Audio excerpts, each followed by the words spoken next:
kita mengalami situasi bahwa ekonomi kita tumbuh. Betul. Tetapi yang terjadi bahwa tax ratio kita itu decline. Ya.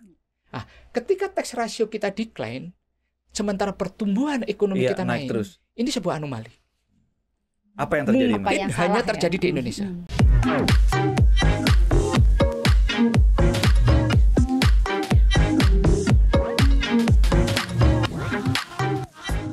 Mas, tadi nih si Esa kan ngomong tuh daya beli bener. Kan masih ada yang bilang daya beli, kata siapa daya beli melemah, padahal semua indikator kan menunjukkan memang daya beli itu melemah gitu. Kelas menengah turun. Saya jadi bingung nih, katanya kelas menengah bagus, daya beli bagus. Sebenarnya situasi kan tidak mudah ya Mas ya, apalagi nih masa transisi gitu kan. Bukan kalau Prof Dasko bilang tidak semua bagus, ada juga yang tidak bagus, tapi kan kita lagi coba membenahi satu persatu gitu kan. Menurut Mas situasinya memang kayak seperti apa sih Mas? Saya bersyukur pemerintahan Pak Prabowo itu ada Pak Prof Dasko.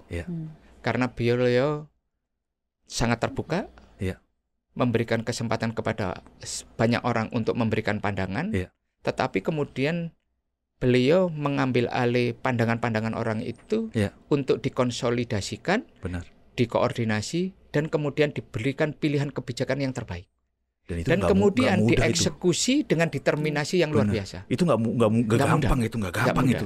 Butuh orang yang benar-benar konsolidatif, kuat gitu, maksudnya staminanya Mas. Nah, inilah yang kelebihan pemerintahan ini. Kita harus mengakui itu. Kita harus mengakui itu. Ada pemerintahan yang kemudian bisa dijalankan dengan sangat efektif. Nah, ini kan masalah format. Format pemerintahan. Format cara mengelola negara. Sah saja dilakukan oleh sebuah pemerintahan. Betul. Karena bagaimanapun juga ini adalah sebuah pola yang menurut saya bagaimana cara membangun pemerintahan yang efektif. Presiden punya keinginan, dieksekusi dengan baik. Konsolidasinya, ya bagaimana dilaksanakan dengan baik itu tidak ada gangguan-gangguan dalam pola pelaksanaan. Itu. Gangguan itu hanya pada masalah teknikal bagaimana negara mendelivery kebijakannya sampai di tangan-tangan rakyatnya. Hanya itu. Betul. Jangan kemudian gangguan itu sifatnya politik, gangguan itu sifatnya keamanan, gangguan itu sifatnya ketertiban. Lah itu.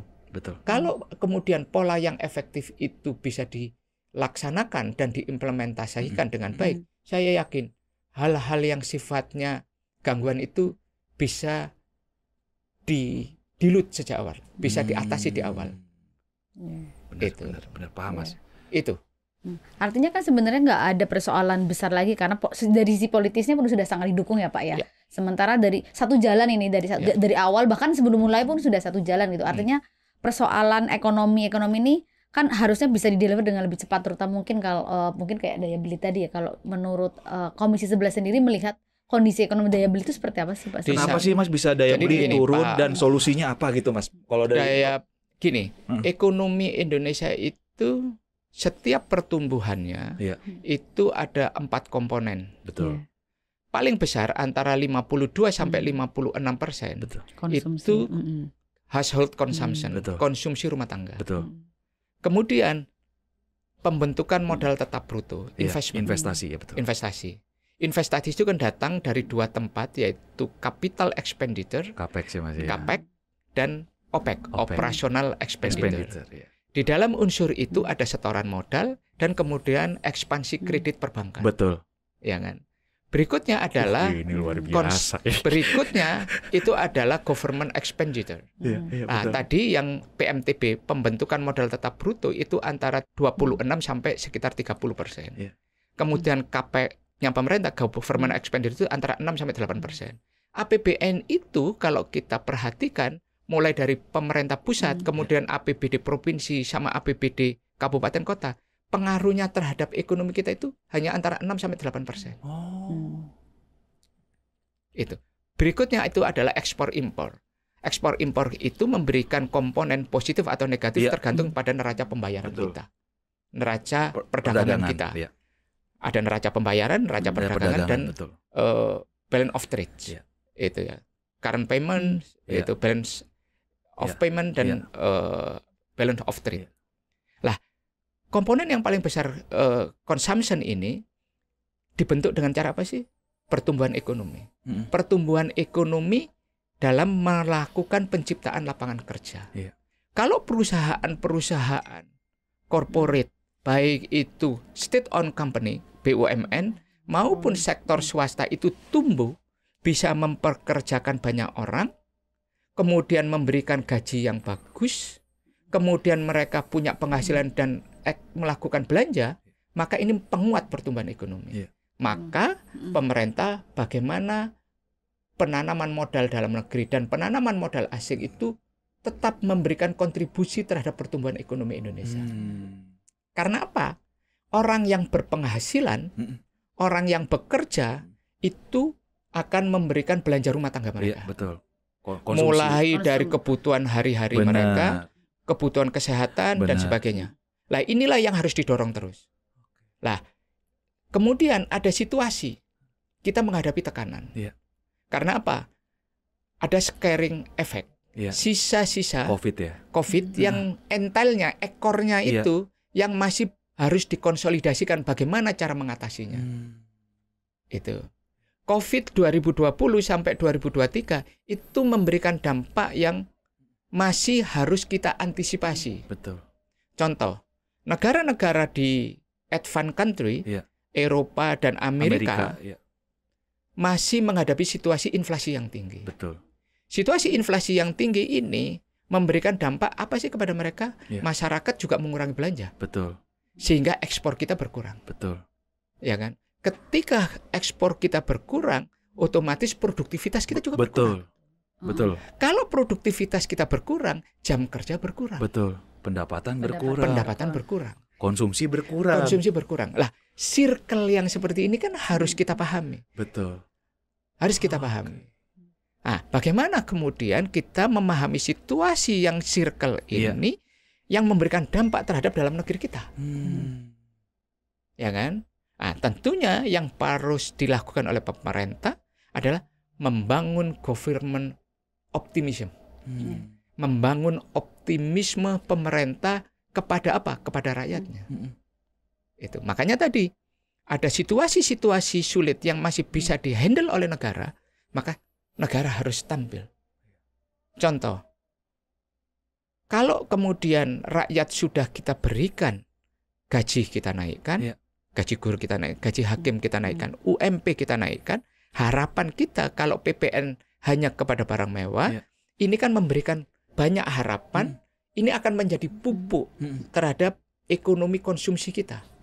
Yang tadinya orang mengatakan, oh saya membeli kopi ini dengan punya uang 15.000 saya bisa satu cangkir kopi, ternyata saya 15.000 bisa nraktir berdua sama teman. Ya kan? Warung kopi yang tadinya cuma bisa menjual satu kopi, satu cangkir, dia menjual 2 cangkir. Karena apa? Ya, uang 15.000 yang saya miliki ini ternyata tidak jadi saya belikan sabun yang harga PPN-nya naik. Saya tidak jadi membelikan misalnya sampo yang tadinya naik. Atau saya yang tadinya tetapi lah juga sama, pabrik sampo, pabrik sabun yang tadinya mau memproduksi, oh PPN naik, akan ada kepengurangan consumption, oh produksi saya yang tadinya 10 juta botol, oh saya kurangi 8 juta botol. Itu. Benar. Lah, hal-hal yang seperti ini kan sebenarnya sangat exactly bisnis praktis. Betul. Tetapi dampak dari apa sih? Makroekonomi kebijakan. Baik itu di bidang makroekonominya maupun yang lebih detailnya di fiscal policy. Lah inilah yang harus kita tajamkan ke depan. Itu nanti yang biar ditugasnya Komisi 11 gitu Mas ya, memastikan itu terdeliver gitu Mas ya.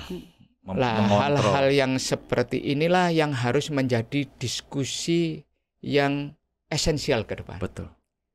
Diskusi-diskusi yang esensial, substansial, yang kemudian memberikan dampak ikutan bagaimana kita memberikan pupuk yang ideal kepada dunia usaha, Pak. Betul. Supaya tumbuh gitu. Karena apa? Ketika negara peran APBN ini hanya bisa memberikan kontribusi 6-8% di dalam government expenditure yang kemudian yang bisa dideliver kepada masyarakat soal APBN itu adalah sebuah national optimism. Iya. Optimisme nasional bahwa pemerintah hadir memberikan dorongan kepada Betul. ekonomi, maka berikutnya yang bisa kita gunakan, instrumen kekuasaan yang kita gunakan itu adalah pengaruh kekuasaan, Pak. Yaitu apa? Bisnis merasa dibantu melalui policy yang baik. Itu kan bukan nilainya bukan uang. Iya betul. Kepastian, kenyamanan, iya, pemerintah itu. keamanan. Contoh, kalau kita memberikan kepastian bahwa ekonomi kita tumbuh, Betul. ya kan? Ekonomi kita tumbuh, maka orang yang berinvestasi akan mengatakan, oke, ekonomi Indonesia tumbuh. I have a hopes. Iya. Saya punya harapan investasi saya akan Returnnya. memberikan return. Betul. Nah, ketika memberikan return, negara berpikir apa? Bayar pajak. Iya. Kalau bisnis, Pak, tumbuh, orang bayar pajak nggak ada masalah. Betul. Rakyat nggak teriak. Sama juga rakyat, kalau saya penghasilan saya bagus, ya kan? Terus saya punya perusahaan yang terjaga terus, dia kan optimis. Oh, saya akan berkarir di perusahaan ini akan lama. Iya. Oh, saya akan dapat penghasilan. Oh, saya dapat bonus. Take home saya ini. Oh, lembur saya dibayar. Iya. Dia akan ngomong, oke, anak saya yang tadinya saya cuma beliin seragam satu jenis, saya jeliin dua. Betul. Karena saya apa? Saya lembur saya nambah. Lah, hal-hal yang seperti it's so simple. Iya. Betul, Tapi ini kan memberikan apa sih, Pak? Betul. Dari optimisme yang dibangun oleh negara, Pak. Keyakinan konsumen ya kalau Iya. itu kan. Mas, kita balik ke pajak. Ini masalah pajak. Kenapa sih PPN itu harus naik? Emang nggak ada jalan lain gitu ya buat meningkatin pajak? Kalau kita lihat kan tax ratio bukannya. Mungkin Mas bisa cerita, Mas kan juga kan pasti Jadi gini. pemerhati. Ekonomi tumbuh tapi tax ratio gimana sih Mas bisa cerita? Gini, mungkin, Mas. Ini terjadi anomali yang memang mau tidak mau menjadi PR bersama kita sebagai sebuah satu kesatuan di ekosistem ekonomi makro kita. Kita mengalami situasi bahwa ekonomi kita tumbuh. Betul. Tetapi yang terjadi bahwa tax ratio kita itu decline. Nah, ketika tax ratio kita decline, sementara pertumbuhan ekonomi kita naik terus. Ini sebuah anomali. Apa yang terjadi? Mungkin hanya terjadi di Indonesia. Masa, Mas? Mungkin. Saya mengatakan saya berarti ini anomali di ekonomi kita ya? Karena ada dua kondisi. Pertumbuhan kita naik, target penerimaan pajak di APBN tercapai. Betul. Tapi target penerimaan pajak yang tercapai itu tidak meningkatkan tax ratio. Apa yang salah sebenarnya? Nah. Lah inilah yang kalau apa yang salah butuh sebuah riset yang mendalam. Oke. Karena apa? Pada tahun 2005 kita pernah mengalami situasi tax ratio itu 12,74%. Itu tertinggi dalam sejarah atau gimana? Ada tahun 2006 atau 2007 ketika kita melakukan sunset policy. Itu kita mencapai hampir 13 lah. 13. Tetapi itu kan situasional, yang tidak tidak genuine, growth-nya itu tidak naturally. Karena kan tiba-tiba ada sebuah policy yang one off policy yang tentunya tidak bisa kita jadikan itu. Nah, ini terjadi. Makanya saya menggunakan parameter yang growth-nya itu naturally. Tax rate 12,74. Kalau seandainya 20 tahun yang lalu itu kita jaga pace-nya, pertumbuhan tax ratio 0,2% saja setahun. 20 itu kita nambah berapa? 0,2 10 tahun itu. 0,2 kali 10 20. 0,2 kali 10. 2. Iya. Dia 2 ya tambah. Iya, kita nambah 4%. Iya kan? Tambah 4% kan? 0, itu. Tambah 4%. Dulu 12%. 14%, 16% kita punya. Oh, berarti makin tinggi harusnya pendapatan pajak kita. Tapi apa yang terjadi? Makin decline. Ada delta negatif. Ada gap yang makin menurunan. Artinya apa? Ada situasi-situasi yang memang kita harus memperbaiki. Nah, kenapa ini terjadi? Pertumbuhan kita naik, tax ratio kita menurun. Jangan ekonomi gelap yang dipajak makin besar itu. Jadi gini, underground ekonomi Iya. itu mana sih yang bisa kita capture? Yang dikatakan gelap itu? Nggak jelas juga Mas ya. Ya, mana? Yang masuk kategori kemudian kita mengatakan underground ekonomi kita itu apa? Di semua struktur ekonomi negara itu selalu ada underground ekonomi. Nah, sekarang masyarakat yang tidak menggunakan sistem perbankan, Benar. ekonomi UMKM, Benar.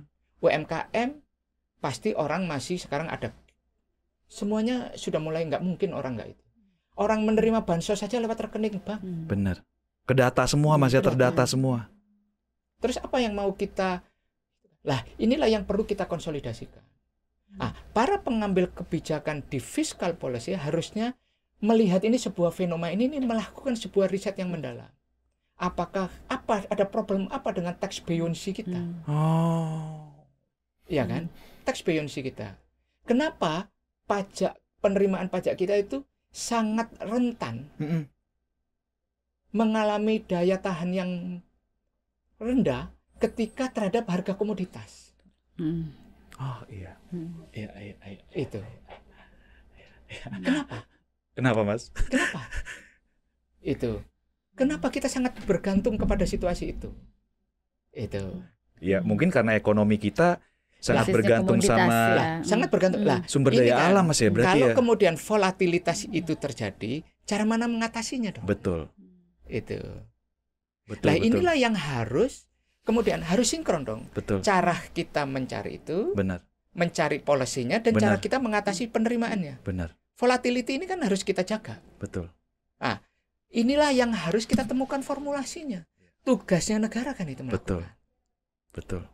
Kita punya ahli riset ekonomi yang hebat.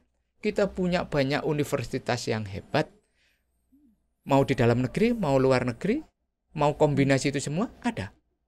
Lah, inilah yang harus kita putuskan. Tapi Itu. bisa gak sih Mas itu dilakukan? Mas? Sangat bisa. Sangat bisa. Yang kemudian disampaikan, oh, kita terlalu banyak tax expenditure. Iya.